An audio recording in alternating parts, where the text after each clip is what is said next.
విపక్ష బీఆర్ఎస్ నేతల వ్యవహార తీరుపై తీవ్ర స్థాయిలో ఆగ్రహం వ్యక్తం చేశారు తెలంగాణ ఉప ముఖ్యమంత్రి మల్లు భట్టి విక్రమార్క. బీఆర్ఎస్ నేతలు రోడ్డును పడుతుంటే బాధ అనిపిస్తోందన్నారు. ప్రజాస్వామ్యాన్ని కూని చేసిన వారు ఇప్పుడు ప్రజాస్వామ్యం గురించి మాట్లాడుతుంటే నవ్వొస్తోందన్నారు. గతంలో తాను సీఎల్పీగా ఉన్నప్పుడు ప్రతిపక్ష హోదా లేకుండా చేశారన్నారు. ఆ స్థానాన్ని వేరే వారికి ఇచ్చారన్నారు. పీఏసీ చైర్మన్ పదవి కూడా ఇవ్వలేదన్నారు. అంతా అప్రజాస్వామికంగా వ్యవహరించిన బీఆర్ఎస్ నేతలు ఇప్పుడు ప్రజాస్వామ్యం గురించి మాట్లాడకపోవడమే మంచిదన్నారు భట్టి. ఎవరి మీదో పగ తీర్చుకోవాలనో వేధించాలనో ఆలోచన తమకు లేదన్నారు. సభకు ప్రతిపక్ష నేత రాకపోతే రావాలని తాము విజ్ఞప్తి చేస్తున్నామన్నారు. వారిలాగా మైక్ కట్ చేయడం లేదన్నారు. వారు చేసిన అక్రమాలను ప్రజలు మర్చిపోలేదన్నారు భట్టి. ప్రజాస్వామ్యం భ్రష్టు పట్టిపోవడానికి కారణం బీఆర్ఎస్ఏ అన్నారు. ఇక బీజేపీ అయితే రాజకీయ ఉనికి కోసం తహతహలాడుతోందన్నారు భట్టి విక్రమార్క. అడుగులుగా మాట్లాడుతూ ఉంటారు. దాని గురించి పెద్ద ఆలోచన చేయాల్సిన అవసరం లేదు. లా అండ్ ఆర్డర్ ప్రాబ్లం అని అంటే సరే, శాసనసభ్యులుగా బాధ్యత కలిగినటువంటి వాళ్ళే, వాళ్ళ పార్టీకి సంబంధించినటువంటి వాళ్ళు బజారును పడి అలా అనుకుంటుంటే నిజంగా బాధ అనిపిస్తూ ఉంది. ప్రజాస్వామ్యంలో ప్రతిపక్షాలను కూడా గౌరవించాలి కాబట్టి వాళ్ళు బజారును పడి అట్లా తనుకుంటుంటే కూడా కొంత ఉపేక్షించాం. అంటే ప్రజాస్వామ్యాన్ని గౌరవించాలని వీళ్ళు అతిగా అట్లాగే ముందుకు పోతూ ఉంటే దాన్ని ఎలా కంట్రోల్ చేయాలో కూడా కాంగ్రెస్ ప్రభుత్వానికి తెలుసు, తప్పనిసరిగా చేస్తాం. మొన్నే శాసనసభ సమావేశాలు జరిగాయి. శాసనసభ సమావేశాల్లో గౌరవ సభాపతి గారు సమావేశాలు జరిగేటప్పుడే స్పష్టంగా ఏ పార్టీ సభ్యుల సంఖ్య ఎంత అనేది సభ ద్వారా అనౌన్స్ చేస్తారు. మొన్న మీరందరూ విన్నారు, వాళ్ళు కూడా విన్నారు. సో ఆ సంఖ్య ఆయన ఏ పార్టీలో ఉన్నాడు అనేది సభాపతి గారు స్పష్టంగా అనౌన్స్ చేశారు. వాళ్ళు కూడా విని చాలా సంతోషపడి పక్కన కూర్చున్నారు.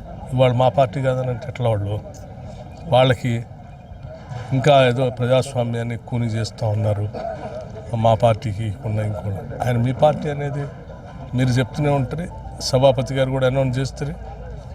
ఇంకా దాంట్లో గందరగోళం లేదు. మీలాగా అసలు ప్రతిపక్షానికి కూడా ఇవ్వకుండా ఆనాడు సీఎల్పీ లీడర్గా నేనే ఉన్నాను. ఎల్ఓపీ స్థానం లేకుండా చేశారు, కుర్చీ లేకుండా చేశారు. నా స్థానాన్ని ఇంకోళ్ళకి ఇచ్చారు. ప్లస్ సీఎల్పీ లీడర్కి ఇవ్వాల్సినటువంటి ఎల్ఓపీ లీడర్కి ఇవ్వాల్సినటువంటి పిఎస్ చైర్మన్ని నాకు ఇవ్వకుండా వేరే వాళ్ళకి కూడా ఇచ్చారు.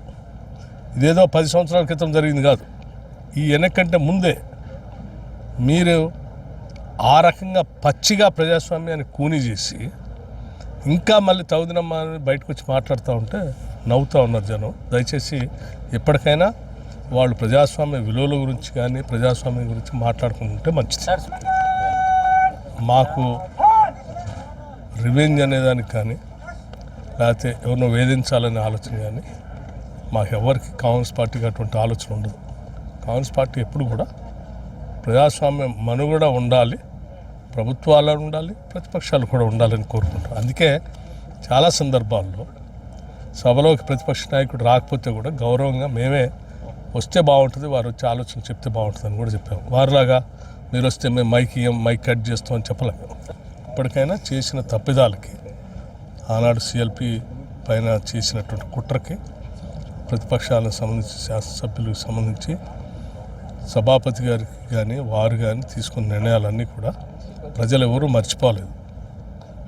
ఇంకా వాటన్నిటిని ఏదో జనం మర్చిపోయినట్టుగా మీరేదో చాలా నీతివంతమైనటువంటి ప్రజాస్వామ్య పునాదుల మీదనే మీ పరిపాలన ఉన్నట్టుగా మీరు మీ పార్టీ ఆ దిశలో నడిచినట్టుగా మాట్లాడుతూ ఉంటే అసలు ఈ దేశంలో ప్రజాస్వామ్యం భ్రష్టు పట్టిపోవటానికి కారణం టీఆర్ఎస్ పార్టీ.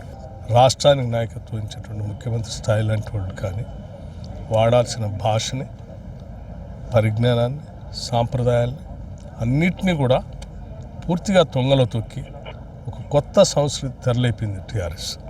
ఇది ఈరోజు ఈ ప్రజాస్వామ్యం వాళ్ళు లేపినటువంటి మాయైనటువంటి మచ్చలు, గడ్డలు ఏంటి పొలిటికల్ ఉనికి కోసం, రాజకీయ ఉనికి కోసం భారతీయ జనతా పార్టీ తహతాలాడుతుంది తెలంగాణలో. ఆ తహతాలాడే కార్యక్రమంలో భాగంగా వాళ్ళు ఇటువంటి ట్వీట్స్ చేసుకుంటూ బతికేద్దాం అనుకుంటున్నారు. సార్, హైదరాబాద్ బ్రాండ్ ఇమేజ్ దెబ్బతీయడం కోసమే ఈ గొడవ జరుగుతుంది అనేది అంటున్నారు. నేను అదే చెప్పాను కదా, ప్రజాస్వామ్యంలో ప్రతిపక్షాలను కూడా గౌరవించాలి, ప్రజాప్రతినిధులను కూడా గౌరవించాలి అని ఒక స్థాయి వరకు, ఒక లిమిట్ వరకు చూస్తూ వచ్చి